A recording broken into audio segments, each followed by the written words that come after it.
Social media صارفین کے لیے بنیادی اسلامی آداب۔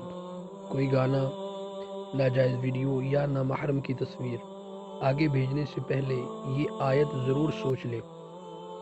وَلَا يَحْمِلُنَّ أَثْقَالَهُمْ وَأَثْقَالًا مَعَ أَثْقَالِهِمْ۔ قیامت کے روز وہ اپنے گناہوں کی بوجھ بھی ضرور اٹھائیں گے اور اپنے بوجھ کے ساتھ کچھ اور بوجھ بھی، لہذا برائیوں کا بوجھ کم سے کم کریں، گناہ کا سبب بن کر دوسروں کے گناہ بھی اپنی پشت پر نہ لا دیں۔